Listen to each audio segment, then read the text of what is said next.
भद्रकाली कपालिनी दुर्गा क्षमा शिवा धात्री स्वाहा स्वधा नमस्तुते।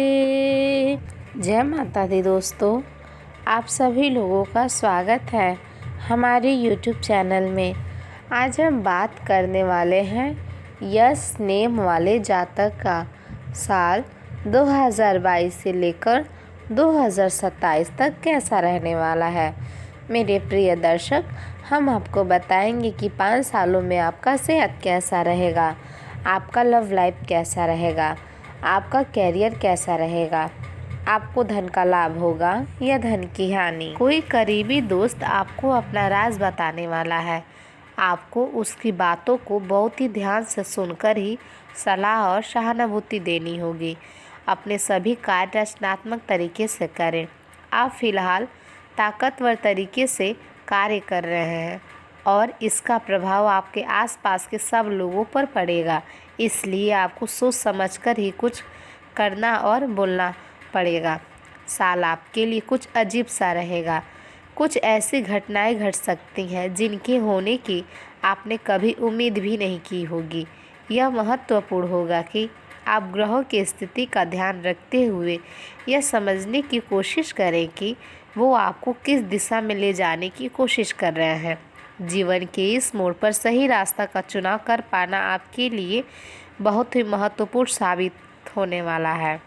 कामकाज और कमाई के लिहाज से यह साल बहुत अच्छा तो है, कभी उम्मीद से कम रहने वाला रहेगा। आमदनी को लेकर मिला जुला प्रभाव रहेगा। शुरुआत में हो सकता है कि आपको अपेक्षा या मेहनत के मुताबिक धन लाभ हो या ना हो, लेकिन उत्तरार्ध में चीज़ें तेजी से बदलने लगेंगी। साल के अंत में बृहस्पति आपके कुंडली के पंचम भाव में पहुंच जाएंगे। वहां से उनकी दृष्टि नवम भाव यानी कि आपके भाग्य भाव और एकादश भाव यानी कि आय के प्रभाव पड़ेगी।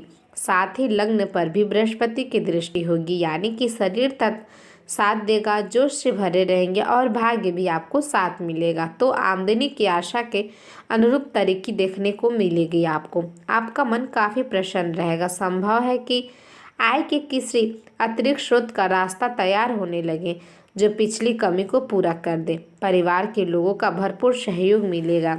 परिजनों के सहयोग से आर्थिक लाभ की भी संभावना है। हो सकता है कि आर्थिक लाभ की संभावना है। हो सकता है कि परिवार का कोई व्यक्ति आपके लिए अतिरिक्त आय का मार्ग तैयार कर दे। बुध भी राशि परिवर्तन करके आपके दूसरे भाव में पहुंच जाएंगे। इससे विदेशों से धन आगमन की संभावना बनेगी। हो सकता है कि आपके संपर्कों से कुछ आमदनी का जरिया बने या फिर विदेश से किसी कंपनी या बिजनेस के साथ कोई संपर्क आपका स्थापित हो सकता है, जिससे कुछ आर्थिक लाभ की भी संभावना बनेगी। दोस्तों, आगे बढ़ने से पहले हमें आपसे विनम्र निवेदन है, अगर ये वीडियो आप लोग को सही लगे, आपके जीवन से मिले, तो प्लीज़ आप हमारे वीडियो को लाइक कर दें और जिन लोगों ने हमें सब्सक्राइब नहीं किया है वो लोग हमें सब्सक्राइब करके बेल आइकन का बटन दबा दें। मेरे प्रिय दोस्तों, आपका एक लाइक और सब्सक्राइब हमें अगला वीडियो बनाने के लिए बहुत सा उत्साह प्रदान करता है। हमें उम्मीद है कि आप लोग हमें सपोर्ट करते चलेंगे। तो चलिए हम बात कर लेते हैं कि आपका लव लाइफ और पारिवारिक संबंध कैसा रहेगा। दूसरे भाव में केतु की स्थिति होने से परिवार में दूरी बनेगी। अब ये दूरी आपकी यात्रा के कारण भी हो सकती है या फिर व्यस्तता के कारण भी हो सकती है और परिवार में आपकी कमी सिर्फ आपसे ही पूरी होती हैं। इसलिए परिजनों के मन में थोड़ा रंज होना स्वाभाविक ही है।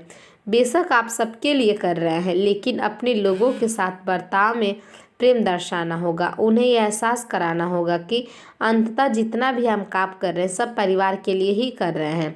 प्रेम भाव से उनके साथ संवाद बनाए रखें। झलझलाकर नहीं, वाणी में करवाहट से बचें। चतुर्थ भाव में शनि बृहस्पति की स्थिति लोकहित के किसी कार्य या समाज सुधार से कार्य में बढ़ चढ़कर हिस्सा लेंगे। आपका मान सम्मान भी बढ़ेगा। आपकी सफलता का जश्न मनाने के लिए कोई छोटी मोटी सी पार्टी के आयोजन भी बन सकता है। परिजनों के साथ कहीं घूमने जाने का भी कार्यक्रम बन सकता है। तीसरे भाव में शुक्र की स्थिति, तो कोई भाई या बहन के कुटुंबन में दूर रह सकते हैं, उनसे भेंट मुलाकात भी हो सकती है आपकी। ग्रहों की स्थिति तो ऐसी है कि आप बहुत रोमांटिक और भावनात्मक महसूस करेंगे। आप अभी अपने प्यार के मामले में कोई भी ज़रूरत होने पर केवल बोलकर ही काम चलाते रहे हैं, लेकिन अब आप इन ज़रूरतों के लिए खुद को दिल में समर्पित करने के लिए तैयार हैं। कुछ करने की आपकी यह दिल्ली पुकार आपको बहुत ही महत्वपूर्ण समय पर समझ में आई है, और अगर आप अपने प्रेम संबंध को आगे बढ़ाना चाहते हैं तो आपको बिना देर किए गंभीर हो जाना चाहिए। अब आइए हम बात कर लेते हैं कि आपको धन का लाभ होगा या धन की हानि। अगर भविष्य में चिंता हो तो तब आप ये पूरा वीडियो ज़रूर देखिएगा। कैरियर की दृष्टि से ये साल नरम गरम रहेगा। कभी सफलता मिलेगी तो कभी निराशा भी सामना करना पड़ेगा, लेकिन शिक्षा में चीज़ें अच्छी रहेंगी। शिक्षक और विद्यार्थी दोनों के लिए सफलता के लिए परिश्रम मूल मंत्र है। सामाजिक कार्यों की वजह से परिवार को समय नहीं दे पाएंगे आप, इसलिए परिवार से थोड़ी दूर हो सकती है, जिससे कुछ तनाव हो सकता है। यह साल आपके लिए प्रेम से शारोबोर रहेगा। अपने प्रियतम के साथ आनंदमय समय व्यतीत होगा। दाम्पत्य जीवन में थोड़ा तनाव रहेगा। आय की स्थिति कभी कमी ज़्यादा रहेगी तो कभी कमी कम रहेगी। सेहत को लेकर थोड़ी सावधानी बरतने की भी ज़रूरत है। मानसिक तनाव हो सकता है आपको। आप कोई धोखाधड़ी के शिकार हो सकते हैं। साल किसी भी बड़े निवेश या खरीद के लिए उपयुक्त नहीं है। धन के मामले में किसी भी अनजान व्यक्ति पर भरोसा न करें, अन्यथा आपको इसकी भारी नुकसान उठाना पड़ सकता है। फिर भी सही समय पर पर्याप्त विवेक के साथ आसानी से आप अपने धन की रक्षा कर सकते हैं। यात्रा के लिए कोई योजना बनाएं और न ही कोई भुगतान करें।